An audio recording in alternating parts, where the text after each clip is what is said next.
Title: The Gift That Just Keeps on Giving. Hypocrisy, Project 2025 and its Southern extremist allies. Donald Trump's latest endorsement of North Carolina Lieutenant Governor Mark Robinson has once again thrown a spotlight on Project 2025, his sweeping political agenda for America's future. Trump, in typical bombastic fashion, praised Robinson as Martin Luther King on steroids, a comparison that raised eyebrows across the political spectrum. Trump's endorsement isn't just about boosting Robinson, it's a calculated move to sway black conservative Christian voters, hoping Robinson's influence will not only push Trump's agenda but also help Robinson win the governorship of North Carolina. Robinson has positioned himself as a champion of conservative values, rallying his base around Trump's far-right policies. He's particularly targeting black Christian voters, urging them to align with Trump's Project 2025 in the name of family values, religious freedom, and conservative principles.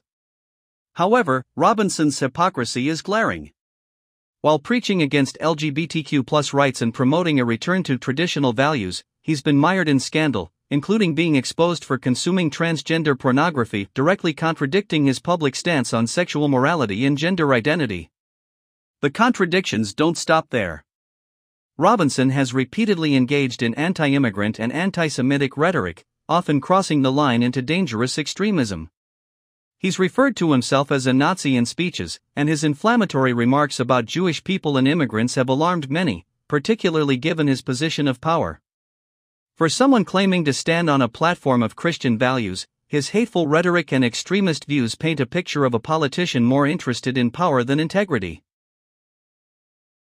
Mark Robinson, the Uncle Ruckus of politics.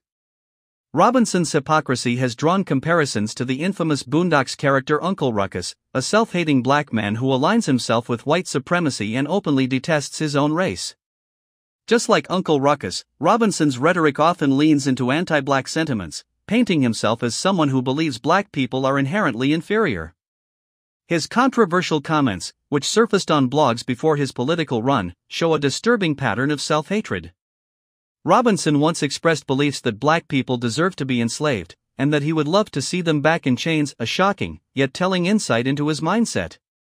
This comparison to Uncle Ruckus isn't just a punchline, it's a reflection of how deeply Robinson's views on race align with the very systems of oppression that have historically marginalized black Americans. His self-hating hypocrisy runs so deep that he's willing to undermine the struggles of his own people to curry favor with far-right, predominantly white conservative voters.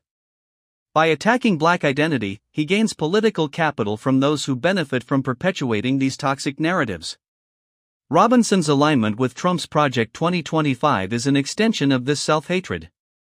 While he claims to represent Christian and family values, his views on race and his willingness to degrade black people to align with extremist white conservatives reveal an ugly truth. Robinson isn't interested in uplifting anyone, but rather in using his position of power to advance his own ambitions at the expense of his own community. Southern extremists rally behind Trump. Robinson isn't the only black conservative in the South throwing his weight behind Trump's Project 2025. Charles, named to be confirmed, another conservative leader with a platform built on anti-LGBTQ+ and anti-immigrant stances, has also aligned himself with Trump. Like Robinson, he has adopted extreme rhetoric to garner support from voters who feel disenfranchised by progressive policies, despite the glaring contradictions in his own life and platform.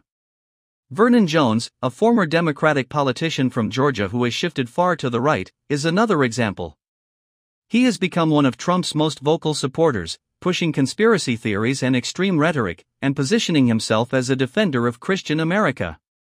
Jones' support for Trump and Project 2025 echoes the sentiment of many Southern conservatives who are willing to ignore the personal hypocrisy of their leaders as long as their political agenda is advanced.